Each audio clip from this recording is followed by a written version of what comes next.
Mummy ఏం చేస్తున్నావు? Hi రా, టమాటా కొత్తిమూర చట్నీ చేద్దాము అని అంతా రెడీ చేస్తాను రా. ఏం స్పెషల్ ఇప్పుడు? నార్మల్. అవునా, చూపిస్తావా చేసేది? సరే చూపిస్తాను రా. స్టార్ట్ చేద్దామా? రా చూపిస్తాను. ఆయిల్ కొంచెం వేడెక్కింది, శనగిత్తనాలు వేసుకుందాము. శనగిత్తనాలు కొంచెం వేయించుకుందాం బాగా. ఇవి కొంచెం బాగా వేగిపోయినాయి.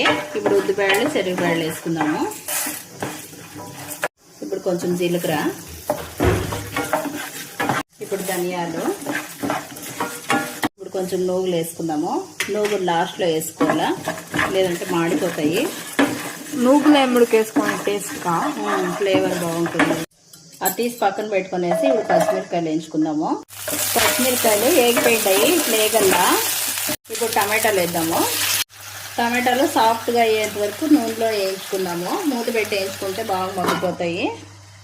ఇప్పుడు టమాటా 80% కుక్ అయింది. ఇప్పుడు కొత్తిమూర వేసుకుందాము. కొత్తిమూర కాళ్ళతో సహా కట్ చేసి పెట్టుకున్నాను. ఇంత కొత్తిమూర కావాలా? కొత్తిమూర టమాటా పచ్చడి కదా, దానికి కొత్తిమూర ఎక్కువగానే పడుతుందనా.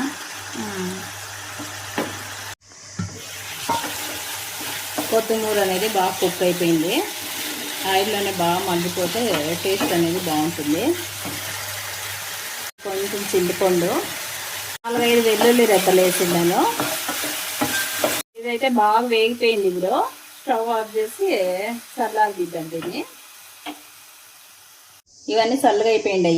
ఫస్ట్ ఇప్పుడు బరగ్గా దీన్ని మిక్సీకి వేస్తాను. చూడు, ఇట్లా బరగ్గా మిక్సీ పట్టుకున్నాక ఇప్పుడు టమాటా పచ్చిమిర్చి ఇది వేసుకుందాము. కావాల్సినంత ఉప్పు వేసుకుందాము. ఇప్పుడు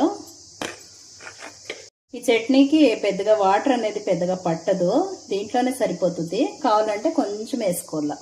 ఇప్పుడైతే తాలింపు పెట్టుకుందాము. కొంచెం ఆయిల్ వేసుకుందాము. ఆవాలు వేసుకుందాము. ఆవాలు ఎండుమిర్చి వేసుకుందాము. ఆవాలు వేగిపోయినాయి. వెల్లుల్లి, ఉల్లిపాయలు, కొంచెం పసుపు. తాలింపు ఎర్రగా వేగిపోయింది. చట్నీ వేద్దాము.